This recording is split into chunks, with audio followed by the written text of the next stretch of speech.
Hello, ladies and gentlemen. Welcome to the second episode of this two-part series going over where the Valhalla movement and the Valhalla farms is going. Now, in this episode, I'm going to talk to you a little bit about NFTs and blockchain and how we're planning on using this to go down the rabbit hole of where we are going in the future of Valhalla. But this is it's an episode that is stolen from the Superhero Academy podcast. Now, my name is Marc Angelo. I'm one of the founders of Valhalla, but I'm also the founder of the Superhero Academy and the Superhero Academy podcast, where we dive into these topics on a regular basis on another channel. But I wanted to kind of revive the channel, wanted to go further into this. So this episode is all about the farm, and we figured, why not upload it back to this channel and put the clips here too, as well as use this now studio and the content that I'm creating on the Superhero Academy podcast to bring it to you live. Now, this is happening on video format, but also we have an audio format available. You can find the link in the description. And where are we going with the farm? How are we going to change the path that we are on, and what innovations and disruptions do I see happening in our world? So if you missed the first episode, go check that out, because I do talk a lot about the history of Valhalla, the membership structure that we have, why I invest in the farm in the first place, and why I think you should too. Go check it out, and leave a comment if you're really loving these episodes and you're happy we're back.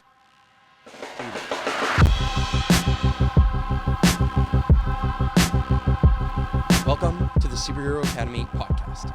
I'm your host, Marc Angelo. Hello, superheroes. I'm Marc Angelo, and welcome to the Superhero Academy podcast, where my mission is simple: to make you a better storyteller. Apparently, I fuck up every once in a while, but that's okay. So whether you're an entrepreneur, creative, or influencer, this show is designed to help mentor you around the nuances of storytelling, identify and capitalize on trends to grow your presence and not suffer from the 21st century plight of the digital cricket. Oh, you hear those crickets and frogs. And introduce you to incredible superheroes so you can create waves with your own stories and brand online. End of the day, I'm a geeky attention broker looking to teach and learn while making you laugh and sharing my take on the headlines and developments of this crazy, crazy world. So text me at the number below or DM me at Marc Angelo Coppola on whatever platform you want to choose. I mean, realistically, I'm on all of them. And ladies and gentlemen, you know where the links are. If I'm mentioning any links in the show, you know where they are. They're down below. They're in the description. Depending on where you're watching this, they're somewhere in my profile or something like that. Today, we are going to be talking about something that's kind of a follow-up to an episode that I did, not last episode, but the episode before that, which is all about Valhalla farms. So here's the truth. That episode, I talk about the history of Valhalla, kind of the financial implications of Valhalla, how and why I see investing in a farm, investing in the farm here outside of Montreal. If you don't know what I'm talking about, by the way, Valhalla is a farm that I run with a bunch of other amazing humans. We're building a community of 150 people. Our goal is to turn it into a functional eco-village. So I'm going to get into that. But what I really want to focus on, and at the end of that, I talk about membership. That episode, I talk about the history of Valhalla, 5 reasons why I'm invested in the farm, and kind of where we're going with membership this year and kind of maybe into next year. Now, here's the truth. I want to talk about the future of Valhalla and how the future of Valhalla needs to scale in a very different way, and whether or not we should be looking to integrate crypto and blockchain. Now, I'm saying this because I truly believe that there's an opportunity for us to innovate not only in what we're doing on the farm, planting fruit trees and building community, all the farm table dinners that we're going to do for our private members, building up essentially a private club for everything that we're building and creating. The other half of what I want to talk about is how we can incorporate technology and different vehicles of finance to kind of create a distributed system for sharing responsibility, for allowing others to invest in the farm, and finding unique ways that people like you, right, whether you're in Montreal or abroad, can actually participate in Valhalla in a bigger way. And so I'm going to go into this. Now, here's the truth. This is the first time I ever publicly speak about this story. I've seeded elements of it literally earlier this week. where I started to talk about little pieces of this, but I'm a storyteller. And what that means is the story of Valhalla, when people come to the farm, or the story I told you on that last episode, a lot of that story is something I've worked out and spoken many times over. It's rehearsed, so to speak. Now, it's different every time. I always bring in different context. I kind of, if I'm giving a tour at the land, I tend to bring in things that are contextual or relevant to the person who I'm speaking to or to the group that I'm speaking to. And I try and make references to individual people. But this storyline is a little bit different. It's a storyline I haven't tested. And normally I would sit down and write it out. Normally I would try and kind of work this out a little bit more publicly or in smaller groups and test and kind of get feedback in the same way that a comedian would go to a comedy club and test material before they record their special. So last episode I did on Valhalla was my special. It's kind of, here's my pitch. Here's everything I need to say. Here are all the different layers. It goes into the depth of that. The pitch, I don't always take an hour and a half or whatever it is that I took to explain it, but it's the kind of long format version of that story that I've rehearsed over the last 9 years. This story, the story of the future of Valhalla, is a rough idea. It's kind of the rough draft. And for me, it's really exciting because I get to, basically record the first time I ever tell it. So the things that I'm saying in this story, number one, aren't rehearsed, but they are thought out. It's something that I've been thinking about. These ideas or these storylines have been kind of culminating or, ruminating in my mind for some time now, but it's the first time I'm speaking it. And for me as a storyteller, and that if you're watching this podcast, a lot of the content that I create is about building a brand online, telling stories, building a career as an entrepreneur, influencer, creator, whatever it is. I love the idea that I'm going to be able to share this story with you and then be able to reflect back in a year's time or 6 months or in 10 years and say, oh, did we actually end up executing this? Is this part of the path and the journey that we're taking? So I want you to take what I'm saying with a grain of salt because I'm inventing it as we go. I have these ideas. These ideas have been relevant to me for some time. And the adoption of crypto and blockchain as a function of Valhalla is building on the existing co-op structure that we now have. So if you don't understand what a co-op is, it's a legal structure where it's one member, one vote. It allows people to have ownership of the farm business at least, and therefore ownership of the revenues of the farm if the farm and the group that runs the farm, including me, tend to choose to give out those revenues. Now, I have said this many times, our farm is not at this point designed just to sell food. Yes, we sell eggs. Yes, we grow garlic. Yes, we are a traditional farm in that way, but we also are really focused on building community. And what community means to me is that our financial model and our kind of raison d'être, that's French for our reason of existence, or our mission or vision, is about growing a 150-person community, hosting events, hosting retreats, hosting all kinds of gatherings of all different types to bring in what I would consider to be a village. Because the core premise is that it takes a village to build a village. So how do you build the village and build the functions of the village and the way that they assemble and the way that they start to co-create and the way that they start to co-invest or collaborate, essentially? How do you do that in a way that enables what we call freedom culture, which is to empower and encourage all individuals to spread their unique gifts to the world? So we say all individuals because we mean you too, right? We're making this content to inspire you, to hopefully have you, learn about what it takes to turn your passions into profit, or to take what you're passionate about and love to do, what your superpowers are, as I like to say, into your career. Now, we're doing that online, but physically, we're doing that by building community and building communal infrastructure. So our goal at this moment is to build that infrastructure and to start to lay down the foundation of membership. So in the last episode, just to recap, I talk about membership and I talk about these 3 tiers of members: workers, producers, and supporters. Workers are people who work at the farm and get paid from the farm directly like a traditional worker. A producer is somebody who has an entrepreneurial spirit or a talent that they want to use the farm, the land, or the venue that is the farm as a vehicle for growing their own business. And supporters are people who love the project and want to be a part of it, want to be invited, want to have exclusive opportunities to join in specific events, want to be able to come to farm table dinners, because we're not planning on running a restaurant so much as we're planning on running a community where we host private gatherings that are members only. So that's great, but that's very traditional, right? Buying a membership, for example, to a gym or to a spa has its benefits, just like you would exchange time, energy, money, whatever resource for laid out benefits. And that's the membership that I spoke about last time, right? You do this, we do that. This is where we're going. This is our vision. Are you in or are you interested? But here's the thing. That leads to pain points for me. So in this, I'm going to talk about how membership isn't enough and what is holding us back, my personal pain points and how that's holding us back as well. I'm going to talk about NFTs and how I see that and potentially crypto playing a big role. And then I'm going to talk about how I believe we can accelerate the project through crowdfunding or crowdsourcing, if that makes sense, or crowd investing, but not in the way that you think about when it comes to Kickstarter, but more so in the way of literally raising capital without necessarily doing that from one or two big investors that could hold an anvil over your head, right? Because at the end of the day, many companies or organizations scale through saying, hey, we have this potential. You see this potential. If you invest now, you can make a return, and these are the returns that we can guarantee you. This is the way that we can do that. That's great for the people with money, but it doesn't attract what we really need, which is the people with talent.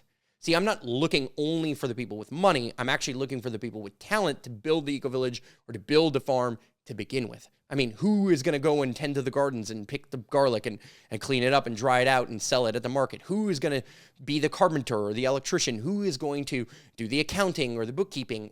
Whatever that looks like, we want to attract those people and have them have a sense of ownership.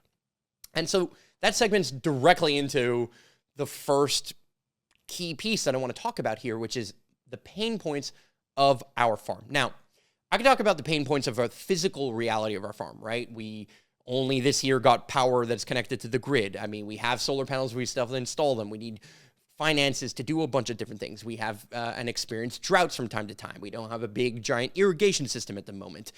So we have to hand water a lot of things. We're doing a lot of the work by hand. We're not really using machinery or tilling or tractors a ton. We do to some degree, but we don't have a ton of equipment necessarily. And a lot of that is solving itself. Now, a lot of that is solving itself through the fact that people are showing up Fridays and Saturdays and other days of the week, but Fridays and Saturdays are kind of our more public days, as volunteers to participate in that. And then there are some people who really do see themselves as kind of permanent members. They've taken responsibility. So that's a key word that I want to talk about, responsibility. Here's my pain point. A lot of people come to the farm and they say, oh, wow, this is really great. You guys want to build a community. You have 88 acres outside of Montreal. You want to transform it in this way, but you're the owner of the farm. And so what they do is that they attribute ownership to decision-making. They attribute the way that the farm functions in the same way that they would attribute the way the farm functions or the normal business functions, which is that the owners make all the decisions and basically have all the power and all the control. Now, that to some degree is true. What I mean by that is there's always some power that's left with the people who can kind of pull the plug at any point. And I can acknowledge that you might believe, and without knowing me, that that's the case. But if you really know me and if you've really spent enough time at the farm, what you actually understand is that my goal is to remove the bottleneck of me and the need for me to make decisions and validate other people's decisions, but instead allow that to distribute so that people can have ownership, true ownership of the success of the farm and true ability and power to exert that power on the farm itself without needing my validation, without necessarily needing my decision, but also communicating with me and or others their needs so that things don't overlap, right? So we need management of the farm, but we also want people to have ownership or have a sense of responsibility that comes with ownership. See, once you own something, you tend to take care of it, right? If you have a house and it has a leak, you fix the leak, because if you don't fix the leak, it creates a bigger problem. Well, at the farm, because people don't own it, although they do identify as being, let's say, a member or somebody who's a regular at the farm, they don't treat it the way they would if it was theirs. And in communal settings, a lot of shared responsibility falls through the cracks. Like, who's going to wash the dishes? Well, it's not my job to wash the dishes. It's not your job to wash the dishes. But at the end of the day, we're all here, kind of co-creating, co-farming together. So somebody has to wash the dishes. And so we're building the systems that make that happen. And we're kind of finding ways to appoint people to have their version of their projects be under their responsibility, right? So if, let's say I'm a beekeeper and I take care of the bees and I become a producer member, meaning I'm becoming an entrepreneur running a small business within the larger business that is the co-op and the farm, then that's very clear. But there are other things that are day-to-day occurrences like cleaning the toilets or washing the dishes or buying common infrastructure or clearing up the paths, for example, doing maintenance on the farm, cutting the grass, things like that, that fall in no one person's category. Now, in an ideal world, we would have enough revenue to pay workers to take on those responsibilities, and that's part of what we're planning on doing with memberships, the dollars that come in through membership, right? A lot of that money is going to go to basically hiring certain people to take on certain roles. One person to really manage everything related to the welcome desk and the bistro, what we call our bistro, which is where we can serve water, where all the glasses are found, where people can check in or purchase something, where they can buy the eggs that we sell. We want to have that responsibility be handed to someone who gets paid to work at least on a minimum on Fridays and Saturdays to kind of deal with the rush of what I call tourists and or members coming to the farm. But beyond that, there's so many other layers of responsibility and opportunity that we get to have. And as the biggest investor in the farm, from a money perspective, most of the farm is growing at the pace of our talent, the people who are there and find ownership and like just start making things, planting things, taking care of the flowers or pulling out the weeds or replanting the garlic or doing whatever it is that needs to be done. But it also runs at the pace of how much money do we have to invest in more and more common infrastructure or into getting the farm to its closer and closer state of having a communal center at the middle, kind of educational space, a place where people can gather, a place where we can host events, like I said, all those things I said, and the structure that it needs to kind of enable clear agreements between us and those who have projects that want to be executed in that way. Now, we're going through that process nicely. I think we're really headed in the right direction. I was able to invest a good amount of money to build a lot of infrastructure this year. I mean, the farm is at a blistering pace that is absolutely insane. And none of this, I really want to stress this, none of this is possible without the support of people who are showing up on a regular basis and those who are cheering us on Instagram or on Facebook or wherever else it is too, okay? So deeply appreciative of that. But every once in a while, for a common project to happen, we also need to buy the common resources. So I'll give you an example. We have to buy wood to build a structure over the kitchen so that we can have shade in the kitchen, so that we can cook in the kitchen comfortably. Well, who buys that wood, right? No one person in the normal system has the incentive of buying that wood other than maybe the chef. But then if the chef is going to buy the wood and they don't really own the wood or they don't really own the kitchen, then they're not really going to do that. And they're not going to see it as their responsibility to do that, even though they might have the resources to do it and they might really want it to happen. So what they're going to do is they're going to defer through the traditional mindset that, oh, if you're the owner, you have to pay for it. And that's great, but that grows slowly. And that basically bottlenecks decision-making processes in some cases, but more importantly, I don't want to say more importantly, equally importantly, investments in the farm being at the pace of cash flow that I get to be able to put into it. Now, the farm is not the only thing I do. I have expenses, running the studio. I have expenses hiring Kyler. Kyler's behind the camera here. There's so many different layers of things that I have to invest in on a regular basis just to run my life, pay insurance on my car or whatever it is. So, and there's only so much cash flow that I can generate in any given year. Now, sure, living abundantly, I can make a ton of money, and I can keep the pace of the farm growing at faster than normal. I'm doing a decent job at that, right? If I say so myself, that's a little pat on my own back over there.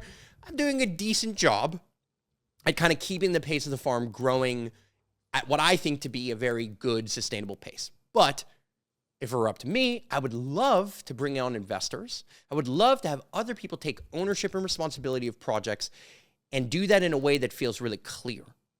So we've started to do that, right? I invested in garlic, but then one of our neighbors invested in garlic, or one of my friends or one of our members invested in garlic, for example. And so now as the garlic sells, they put an initial investment, we put an initial investment, we're multiplying that garlic, and based on their initial investment, they're getting that percentage of the garlic sales. Okay, that's fairly clear. It could get messy and complicated, but that's very small. It's very minute. It's not, the biggest expense isn't the fact that we need more money for garlic, right? It's not really the thing that's slowing us down. It's more the common infrastructure, like I said, the wood, or who builds the washing station, or who upgrades the internet, and who pays the insurance. Those types of expenses are harder to divide, and they're harder to allocate to any one person or any one project, even though there might be, like I said, we're building an umbrella of projects, and we're running an umbrella organization for those projects to begin with. So my pain point is that a lot of people ask me for permission to do everything. And that's normal. It's natural. It's part of how we operate in society. If you come to my house, you're going to ask me whether or not you need to keep your shoes on when you walk in, or whatever it is, right? You're going to have, it's a form of respect that you're showing to the people who have come before you, or to the people who are running whatever space you're walking into, that you're going to follow their rules in the same way you follow the rules if you go to a bar or a club, or whether you go to a museum. Like, there are rules, and those rules are established by the management of those places. Great. But now what, right? How can we move past that? How can I get out of the way and enable the creative genius and superpowers of other people? And the truth is that crypto, and particularly blockchain, the technology of blockchain, is a way of creating decentralized power and decentralized trust. See, here's the thing. When you're investing in a company that's run traditionally, you have to trust the management, you have to trust the team, you have to trust the vision, you have to believe in the business plan, you have to believe in the direction and the product or services they're providing, whatever it is.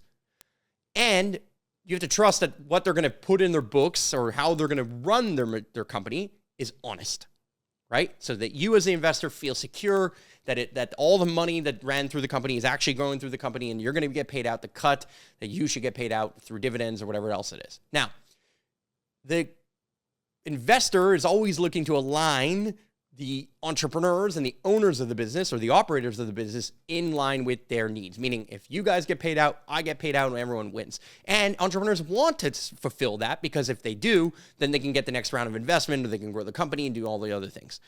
Great. I think we're doing that, but we're doing that at a pace that's slow, because we don't have enough revenue to really attract a ton of investment, because a farm takes time. Like, we planted 101 cherry trees last week, or 2 weeks ago. And at the exact same time, planting 101 cherry trees that are this big is going to take 7 years before we get the first cherries, maybe, right? Or 6 years, or whatever amount of years.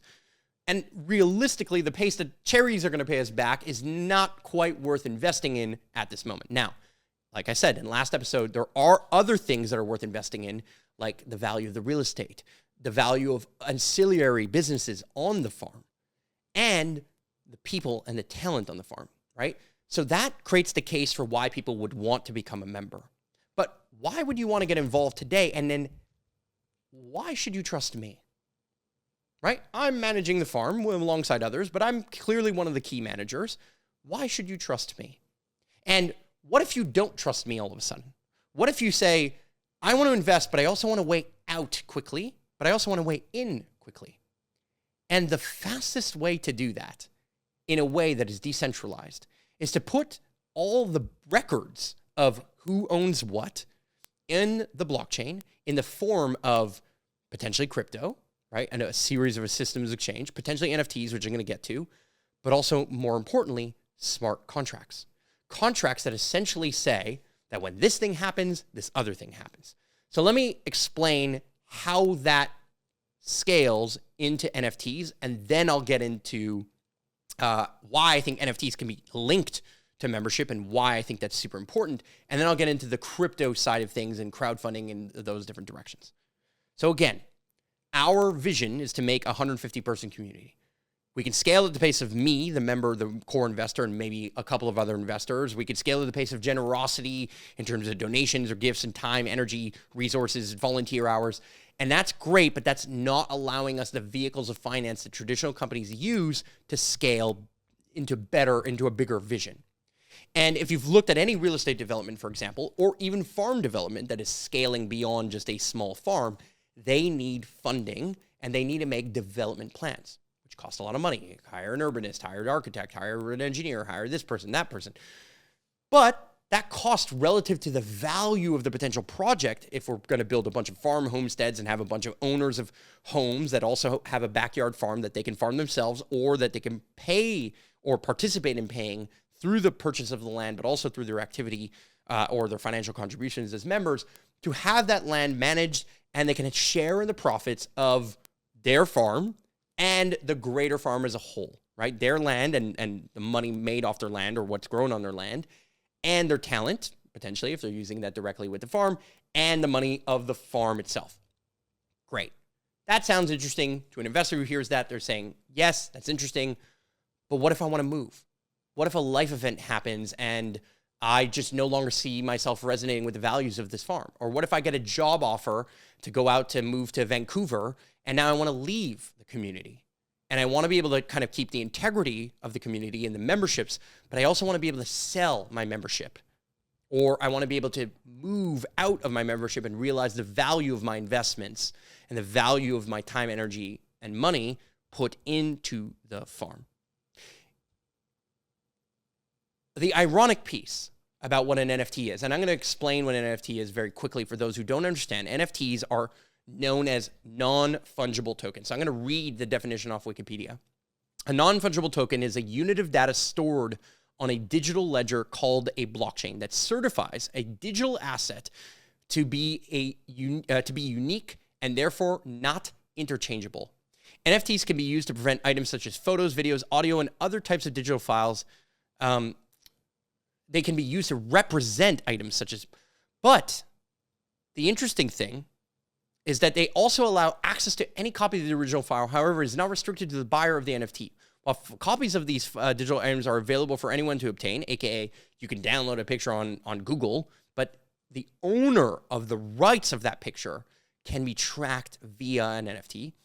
And on the blockchain, meaning it's validated, and what that means by tracked on the blockchain is it's validated by the fact that all the computers that are connected to the blockchain, whether that be the Bitcoin blockchain or the Ethereum blockchain, are validating that this address, aka this wallet, aka this person, owns these rights or this content or this title.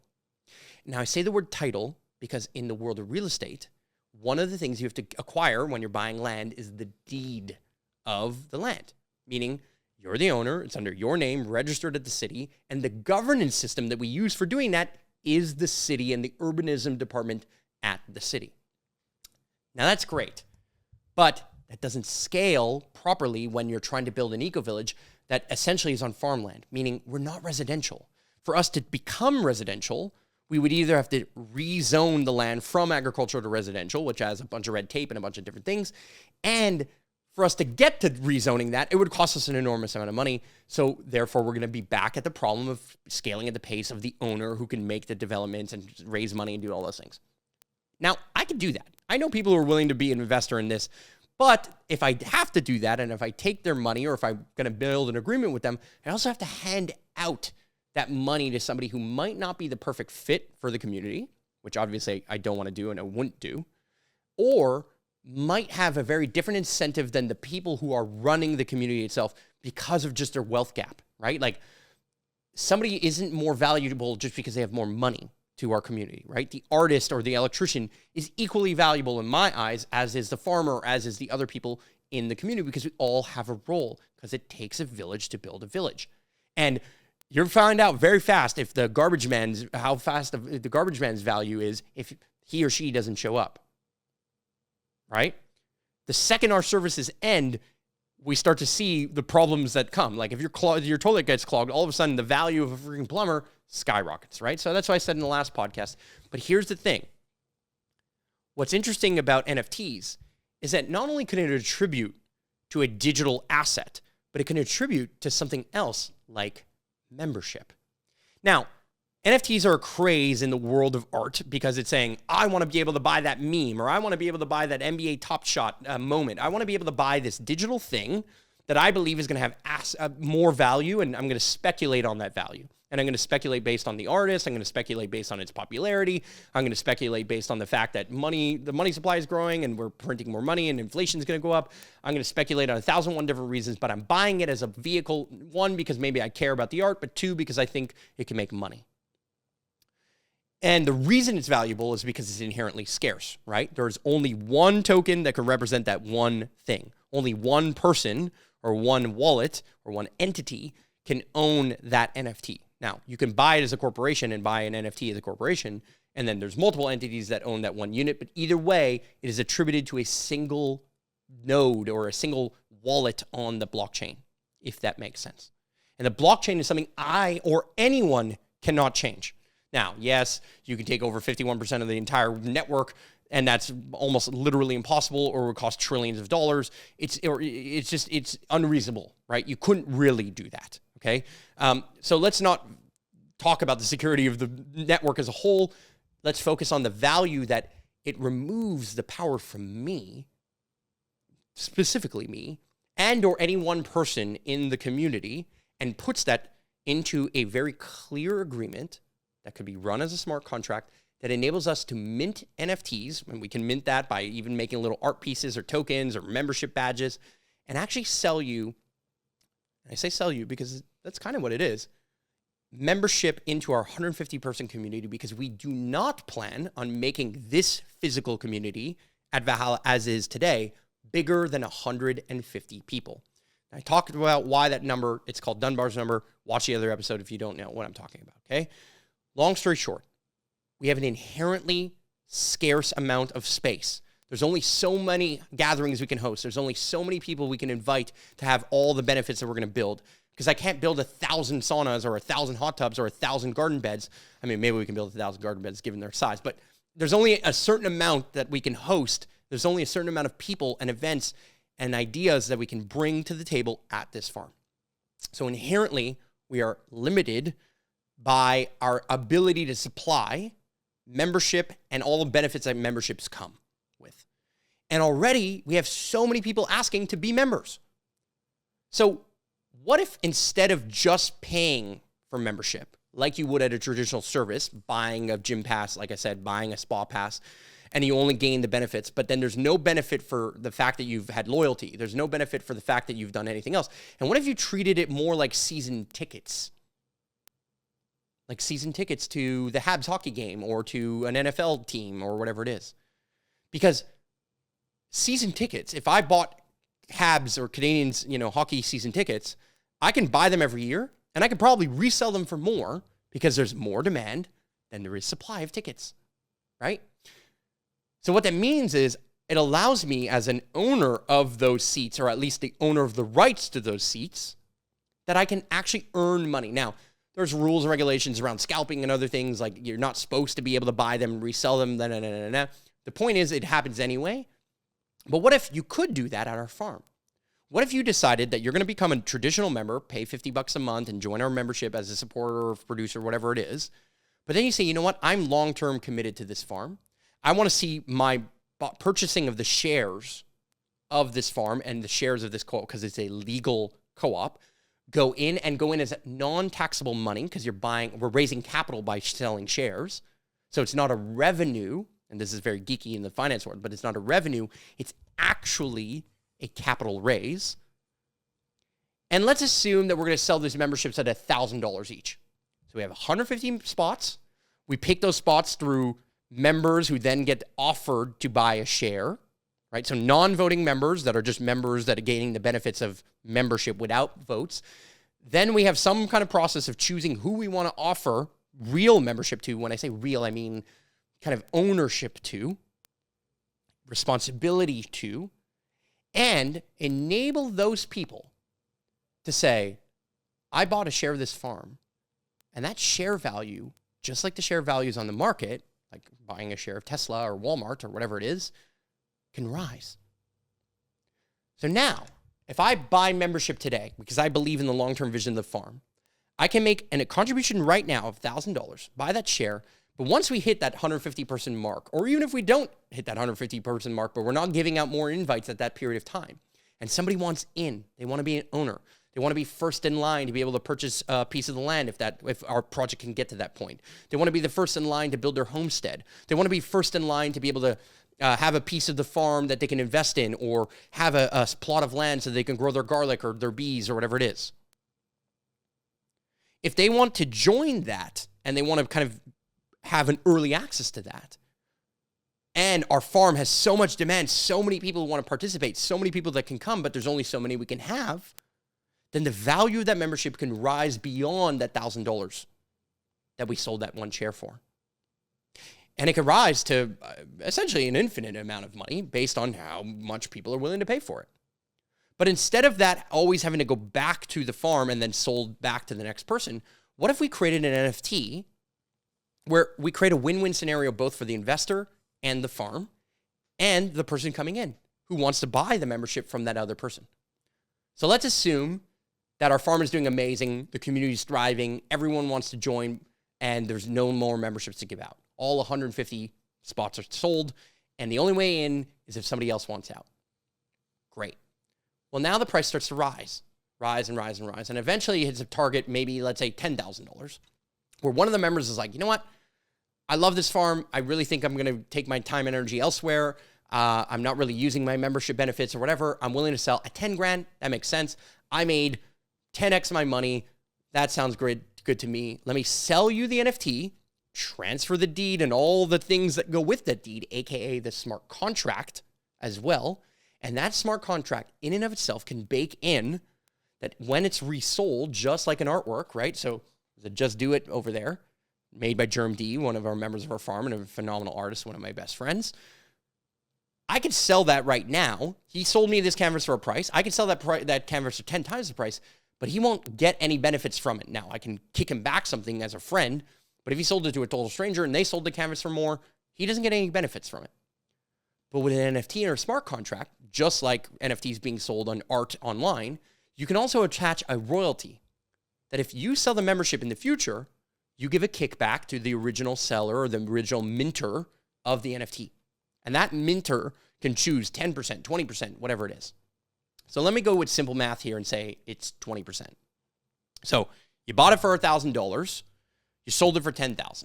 When you sell it for $10,000, 20% goes back to the farm, aka $2,000, and $8,000 goes to the person who bought the NFT or bought the membership and now got to resell it and make a profit. They claim their profit on their taxes or whatever it is. They get whatever it is. They were able to invest in the farm early because they believed in it and they found about it. Now they bought a membership. They went through the process of joining membership. It's not just purchasable. It has to be invited as well. But let's assume they qualified, they invited, boom, now they made money. So we created a win for them, a win for the farm, and a win for the person who's willing to pay $10,000 to walk in because they see the value of the membership, right? And that value is like the same value you would see in a mastermind, right? I would pay $10,000 or $25,000 to join a mastermind. Here's why. It depends who's in the mastermind. It depends what kind of business I can get out of it, or it depends what kind of growth I can find in it. It depends what the value is to me as an entrepreneur, or the value is to me as a person, no matter what the value is. So whether that's a personal growth thing or a personal growth story, or it's just an investment into a network that I know that if I pay $25,000, I'll probably go to one of their events or I'll show up with some of the online calls and that will make me more than $25,000, then it becomes a no-brainer. It becomes an investment, not an expense. See, buying a membership to a spa is an expense. It has benefits, but it's still an expense. Buying membership and ownership is an investment that can pay you back if you believe in the long-term vision of the farm. Therefore, aligning you, if you're the person who's going to buy it, and me together. And it's giving you and transferring to you a sense of responsibility, a sense of ownership, a sense of, well, actually, you know what? I am willing to invest in the wood at the farm because if the farm grows and the business of the farm grows, so does the value of membership, and therefore, so does the value of my membership, my investment. Right? And I say your investment, the person who bought it, and my investment because I'm also one of the members. So then we all are aligned to collaborate, and then we start to operate at a different speed than just the speed of one investor or the few investors that have a sense of ownership or have adopted a sense of ownership or adopted those agreements in those ways.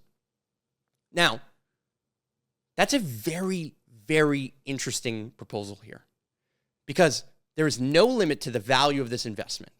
And of course, our membership here is generally going to be focused on people who are in Montreal because they're going to see the most amount of benefits. But add in crypto, right? Add in the idea that NFTs are a way of us transferring information in a way that I can't change or nobody else can change. No one member can change. They enable security and allow people to invest. But it also can allow people to invest in specific projects. And it also can be found in a vehicle of our own cryptocurrency. For example, let's say we build a cryptocurrency on the Ethereum blockchain. So we create essentially a kind of our own version of a coin. Let's call it the Valhalla coin. And that Valhalla coin now enables people from around the globe on the floating market to be able to go in and out of their investment in Valhalla at any one moment. Now, the same is true for the NFT owner, right? We're not forcing you to be a member. You could sell your membership at any time, and you can sell it at whatever price you want to sell it at, realistically based on the value that other people are willing to pay for it. So if that value is $1,000, well, then you get your $1,000 back. If that value is higher, which likely it will be, or at least if you invested in the first place, you believe it will be, maybe sell it for $2,000 or $10,000 or $100,000. But crypto is not limited to 150 people. It doesn't need to be scarce. It could be scarce based on the tokenomics that we choose to use. And that's where it can get really interesting. You see, one of the biggest criticisms of Bitcoin is that the way that Bitcoin is mined is by solving complex math equations with computing power. Okay? So without getting super fucking geeky, crypto works by the power of a computer, or processor, RAM, whatever, the CPU of a computer, participating and solving with many other computers all around the globe, small pieces of massive equations that take, an enormous amount of physical energy. Like when I say energy, I mean literally power, right? Like electricity to solve. And they're mined in that way. Now, other cryptocurrencies are mined in different ways. They're created, they have different layers of scarcity. For example, Bitcoin has a maximum of 21 million, which creates an inherent scarcity, which means as long as people want to buy Bitcoins into the future and eventually we can't mine anymore, which is not that far out, then the scarcity or the value of those crypto will go up because the supply is now limited. And some of the supply is lost in hard wallets. It's stored in a vault that people can't access. They lost the password, whatever it is. So there's even a diminishing supply at some point too, right? Long story short, it's requiring an enormous amount of energy to mine and to process that Bitcoin, right? But what if we came up with tokenomics that were based on something very tangible and real, like the number of hours that people spend on the farm? So you can create a cryptocurrency where you can validate that if some people work harder than others, they can actually be rewarded, not only in cash or in the traditional ways of paying a salary, but also in crypto that is mined at the farm, but that is growing in value because the farm and the internal economy of the farm can also trade in crypto, removing the need for trading everything in cash, and therefore removing the need for taxation essentially in some way, shape, or form. And enabling us to create wealth out of nothing in the same way that we create wealth out of nothing that is a fruit tree. Plant a tree today. It's very little nothing. It's just a thing. It doesn't really provide value. But wait a few years and it starts making cherries or pears or plums. And now all of a sudden it's more and more valuable, and it's a value that sustains. So what if you can do that in the world of community and in the world of finance for our farm? What if we can make our Valhalla coin that enabled people to invest and speculate on the value of Valhalla from abroad, like in Boston or in New Zealand, because they believe in what we're doing?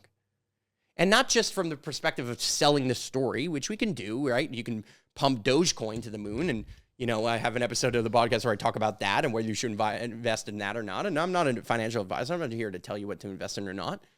I just believe that I would be willing to invest in other eco-villages that are doing it right. So why not enable people to do that too? And why not create a way where I can reward people equally based on the most democratic thing that I could think of, which is time. But not necessarily time for money, but time for reward. Meaning, hey, at our coffee shop or at our bistro, we sell garlic. Well, if you helped us for 5 hours on the farm, that should entitle you maybe to some benefits of the farm, right? And those benefits don't have to only be given to members, but they can be given to any volunteer or anybody who's showing up regularly, including members. Well, if we create tokens and we can give away those tokens because we're creating them out of nothing, right? They're validated and put onto the blockchain. They're created on the blockchain through a system of check-in, check-out. I haven't figured out all the tech, or I haven't figured out how I want to do this. And remember, I'm inventing this in this conversation. This is the first time I'm ever speaking this. But let's assume that we can create the most democratic way of earning this crypto. The most democratic way of doing that is to give it to the people who are spending the most amount of time growing the fundamental value of the farm itself to begin with. The crypto is backed by the farm, maybe in a land trust. Maybe we all become owners of the farm because we took the value of the land and made that the initial backing of this crypto. Let's assume. But even if we don't do that, the value is in the value that we believe it has. And if you spend 5 hours helping us pick the garlic or pick the weeds out of the garlic, then maybe we can reward you by giving you some free garlic or some free eggs or something else that you can exchange with other people. Maybe it's a system that people use to trade time. I'll give you 5 coins and you can use those 5 coins to buy something at the farm. Or you can use those 5 coins and sell them on the open market because there's somebody else willing to buy them at whatever price it's valued at. Let's say the coins are $1. You got $5 or 5 coins, you sold them on the open market. You could do that. Or you could store them and invest and believe that maybe they're going to go to $2 or $100, just like you believe in crypto of any other nature or kind. So you can speculate, you can liquidate, and you can leave at any one moment, which then removes the risk of why people don't want to be investors in the first place, right? Many times people do not want to invest in large community scale projects because they can't exert their control over that project. Now, that's a beautiful thing and it's a sad thing at the same time. It's beautiful because we don't want this project to be under the exertion or control of one person, because then it's a private residence and an estate. And the only main people who benefit from an estate is the people who live there or the people who own it. But if we can remove the need for this estate or ownership to be just a singular person and instead build agreements, again, that are fungible, meaning I can come in and out, but that the deeds are non-fungible, meaning I can't replicate it. I can't just invent the crypto, or there's no way of me faking it in some way, shape, or form.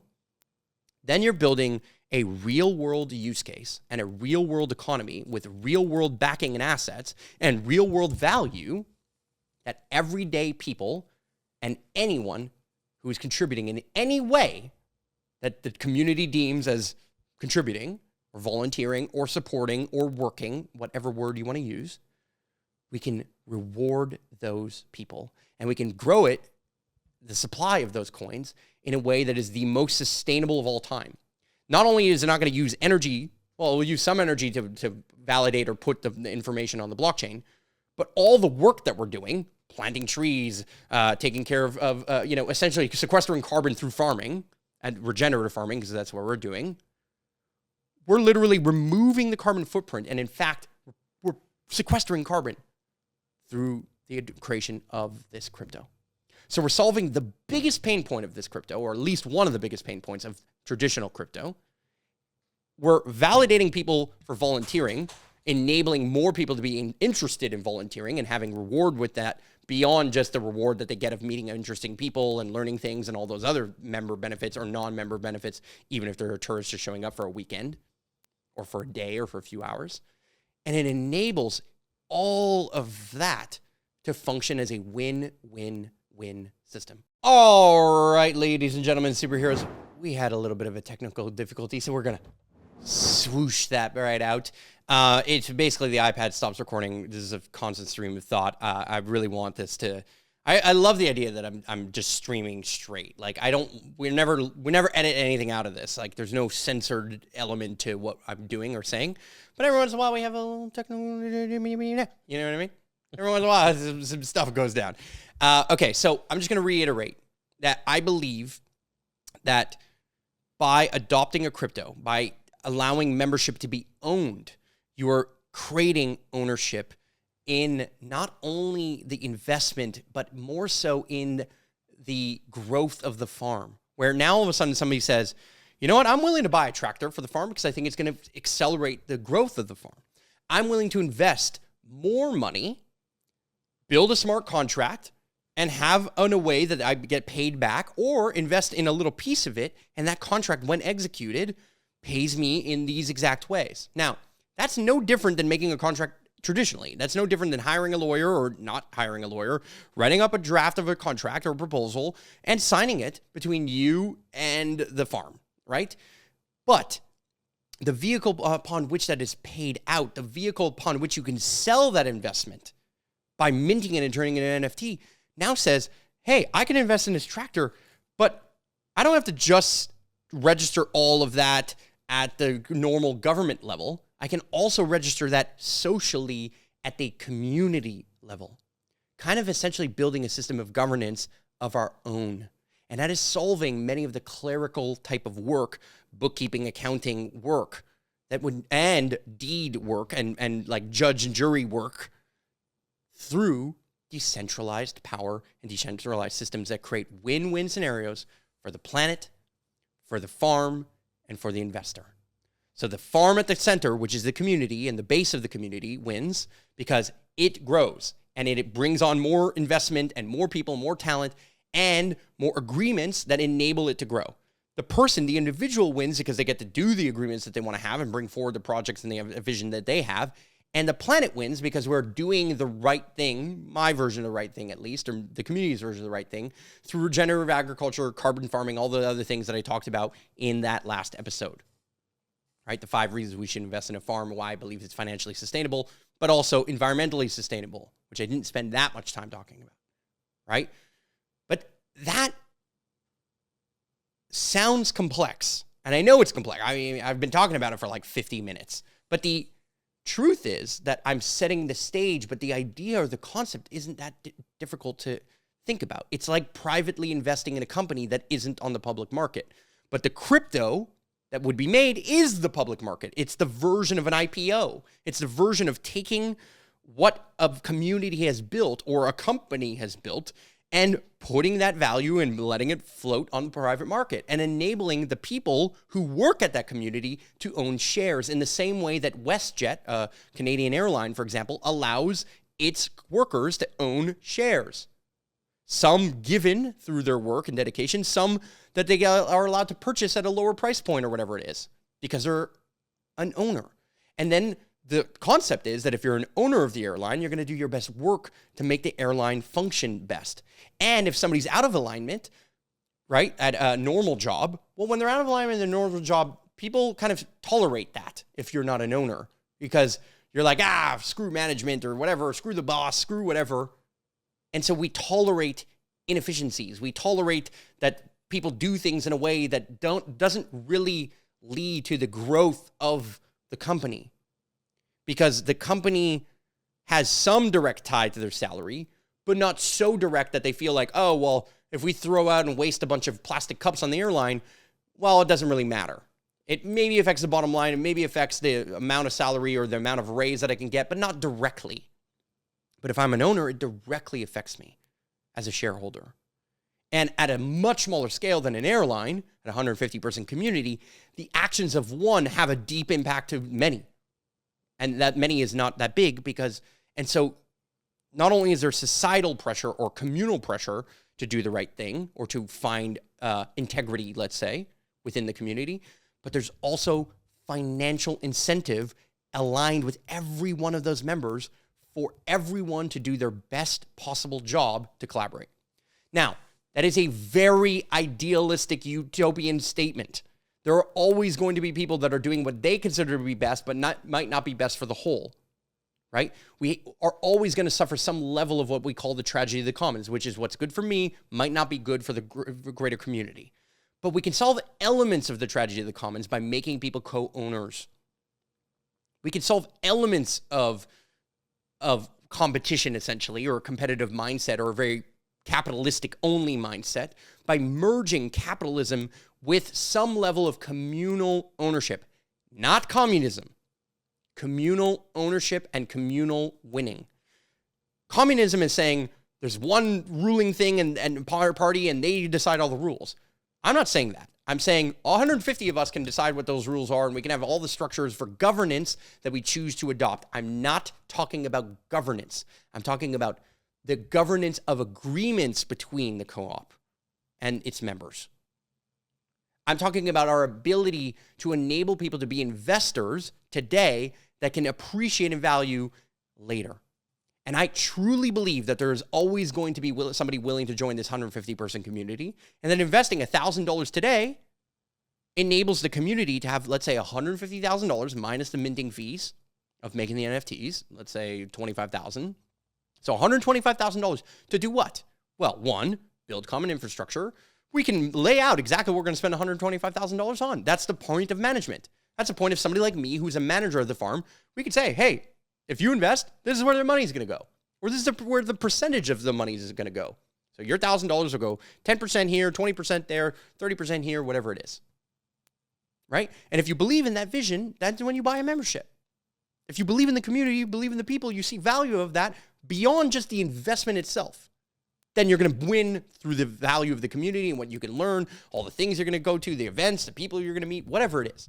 You're going to win that way, the intangible ways, but you're also going to win the tangible ways. And when I say tangible, I just mean the financial. Right? That's what I'm speaking about. And that enables that 125,000 or that 150,000 could enable us the money that we need to develop the entire roadmap of the community. Now, are we going to hit every checkpoint of that roadmap? No. But if you make a roadmap, you tend to hit it much more closely than if you don't. Hence why we have CFOs and CEOs and COOs of companies who make the roadmap of where a company is going to go, what they're going to invest in, what verticals they're going to get involved in, what kind of financial team they're going to put in place, what kind of financial structure, what they can expect in terms of revenues, what they can expect in terms of expenses, like any traditional company, right? So we're still going to run a traditional farm, a traditional company and a traditional farm and all the other things that go with it, but it enables us to have ownership or stake in that, skin in the game. When you have skin in the game, you start treating the farm and the project and the community differently. And that is what I am looking to solve. That is the future of our farm. Now, is it going to happen through crypto and blockchain? I don't know. This is a thesis that I'm putting out there and testing because I want your feedback, right? You hear this story, you hear what we're doing here, and I want your feedback. And I want not only your feedback, the random person who's watching this on YouTube or listening to this on Spotify, but I also want the community's feedback.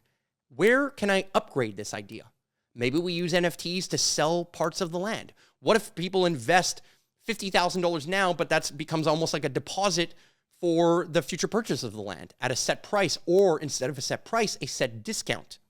Because we don't know when they buy it. And if somebody buys it today, that set price makes sense now, but what if inflation goes out through the roof and that price doesn't make sense later because maybe we're Zimbabwe and our money goes from dollars to trillions of dollars and they're effectively the same thing. So instead of focusing on a specific price point, we can focus on a specific discount, right? If you're a member, the only way members can buy land, the only people who can buy land are members. The only way they can become members, they have to go through a membership process. I'm not talking about that right here and right now, what our membership process is, although I have ideas about it, and maybe I'll make a future podcast about it. If you maybe want to hear about that in the comments down below, let me know. And I mean that. Let me know. If you engage in the comments, you hit that like button, that subscribe button, all those things, right? That's helpful. It's really helpful to us. It creates engagement and gets more people to listen, right? That being said, let me know in the comments if that's something you want to hear. But it enables us to finance the future roadmap of what we are building and creating. And that roadmap at this moment is scaling mainly at the speed of me and the speed of our talent, which is good, but not perfect. It's slower than it needs to be. And traditional companies that are non-communal and run from the top down do not necessarily, they can solve that by raising capital. They can solve that by doing a private equity round or an angel investment round or a seed round or whatever version or stage of what they're at. And so in a sense, I'm like that seed investor, that angel investor. Not only did I physically plant the seeds that were the first seeds on the farm, or at least of this chapter of the farm or this chapter of this soil, because I don't see myself as the owner of anything. I'm going to die one day is what I'm trying to say. And I don't own the earth, but I steward it. What I hope is that people can rally behind this, see the vision, give us enough space and time to create that vision, give us enough space and time to build the membership structures and all of the agreements and the tokenomics behind all of these things. And it enables anyone and everyone all around the world to speculate on adding value to our farm by buying the crypto or by buying a membership.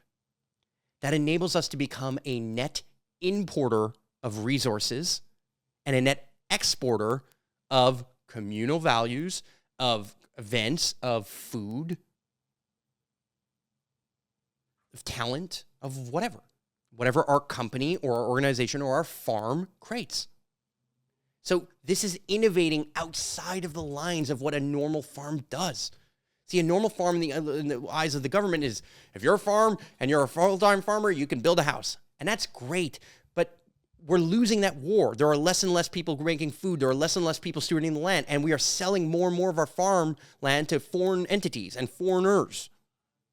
And we're less and less connected to where our food comes from. And therefore, we're less and less connected to the shortcuts that they take in making our food, or the glyphosate that they put in our food, which maybe you want or maybe you don't want. And I'm not here to speculate what's good for you. I'm just here to say we want to do it this way. And some people believe in that. Some people want to eat all organic, non-GMO. Great, we will provide that. We will create that. But we need your help to do that. We need your resources to do that. And you need my resources to do that. We need your talent to do that. So how do we make all of those things scale, and how do we create real win-win scenarios? That is my fundamental principle in business. It's my fundamental principle as an investor, or what I would call myself a philanthropreneur. The ROI of return on investment needs to meet the ROI of ripple of impact. That's what this farm is an experiment in. And I believe that this vehicle can enable that in a way that is unlike anything else. But it has to break the norms of how traditional companies are made. And we now have the technology to do that.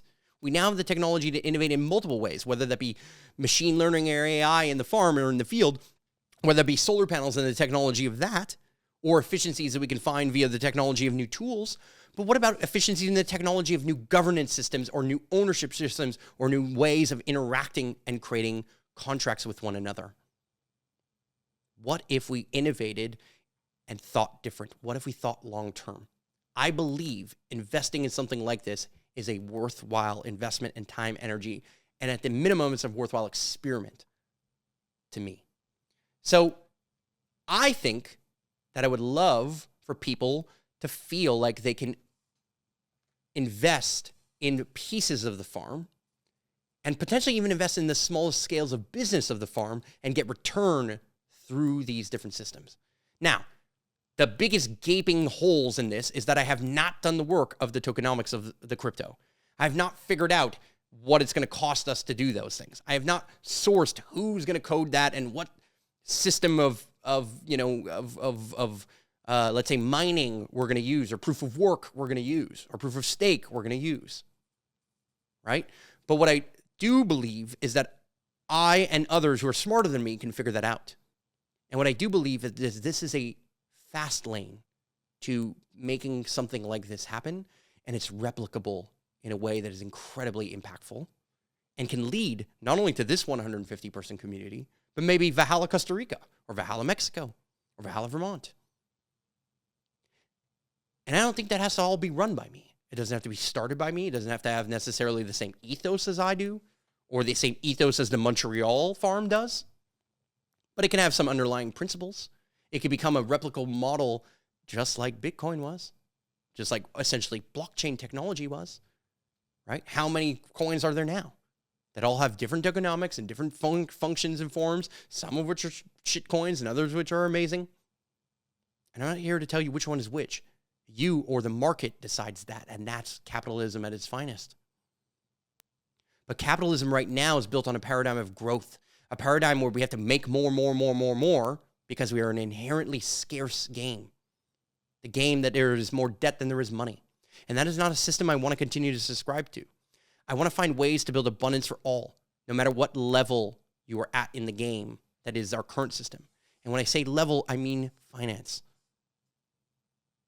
And yes, people with dollars or euros might always yield power even at the farm. They will always have power if we believe in something powerfully. But if we are not willing to try and make an alternative, or if we're not willing to at least build our own microcosms and our micro ecosystems, if you want to call it that, both physically with the farm, but also communally with the agreements within the people of the farm, then we're not really trying to innovate in a way that I think is truly disruptive. The word that first came to mind was radical, but is it a radical idea that I want to eat clean food? Is it a radical idea that I want to have fresh air? Is it a radical idea that I want to live in a world where the problems of pollution aren't affecting my health or your health or my future generations' health, whether they're my kids or your kids? Can we not find a way to solve the tragedy of the commons in some way, shape, or form? I'm not saying this is a solution to everything. It's not. But I believe this might be the solution to sustainable living. Or this might create at least a vehicle that can lead to further solutions to these things. And I think it's a frame of mind that could be really, really, really deeply impactful. And so that's my vision. That's my story. That's the story I've been ruminating in my mind for over a year. It is imperfect. It has all kinds of things that I would love to upgrade. And I want to go through the thought experiment, number one, of telling the story and getting good at telling the story. That's my own personal, dharma and my role that I play in the ecosystem that is the farm. But I want to actually find and attract the talent of people who are going to give me amazing ideas for tokenomics that I can help implement with them. Or even if it's not with them, that I can help bring to the community and start building upon. And I'm just a crazy motherfucker who's willing to do these crazy things, to invest my time, energy, and money into trying this stuff. And sure, there's benefits for me as a consultant. There's benefits for me testing things and learning things about building stuff online. There's benefits to me as a storyteller because I get to maybe bring my innovative ideas to some conference in Miami about Bitcoin or whatever it is, and how we're using crypto and blockchain to do real world things. And that's solving some of the most fundamental criticisms of these technologies to begin with. What is the use of blockchain, or what is the use of Bitcoin other than a store of value? Well, what if we had this as a store of value tied to real things, like real, tangible, physical things? And many cryptocurrencies are doing that, but we just get to be one that maybe attempts to do that in this way and attempts to enable voting systems that can also happen on blockchain, because blockchain can be used for voting and validating the votes. It can be used to speed up an enormous amount of processes, including bookkeeping and accounting, in a very powerful way. It can speed up lawyers and contracts. It can speed up a way that we transfer money or resources or wealth. It can be used as vehicles to support the best tax structure for transferring wealth, potentially. There's so many benefits that I literally do not have the time, energy, or smarts to tell you right here and right now. But what I know is that we get to innovate, and that I'm having fun doing it. That I'm having a great time trying to figure out how I can scale community. And I think that this first 10-year window, we're in our 9th season, and next year we're planning on building that first communal house. It's my house because I'm the legal farmer, or one of the legal farmers, and that's how the vehicle, playing the rules of the game, I'm a full-time farmer, and I can be able to build this communal house that I'm going to use as a springboard to make other things like this happen, to make essentially the exact movement that is looking to protect farmland and prosper and promote farming including the farmers unions, including what we call the CPTRQ here in Quebec, I'm actually aligning myself with their goals and saying, I want to create farmers, but I know that most people can't afford to farm or they don't have the skill set to farm, even though they want to invest in a farm. They would love to have a farm in their backyard. They would love to learn, but they need places to do that. And so the way I see it is our farm is a bridge for people getting into farming, learning about regenerative agriculture, learning about investing in farms to begin with. And that's a way that we can attract resources to these, what I consider to be one of the most important industries on the planet, because we eat every day and it's the number one industry impacting climate change and or pollution and or deforestation. Whichever one of those you subscribe to, it's happening. We're cutting more trees than we are planting. We're polluting, putting more plastics in our oceans than there are going to be fish in 2050, according to some estimates. So I don't care if you believe in climate change or if it's some political thing. Forget it. Forget that. I don't want plastic in my food. I want trees. I don't want to cut down more forests. And we get to find ways to do that. So I'm not talking about the innovation of how we're going to do that as farmers yet in this episode, but we are doing that. We're finding ways to do regenerative agriculture, and we're finding ways to regenerate our trust with one another without putting any one person or any one party or entity at the top. So this is a top-down and also a bottom-up run community.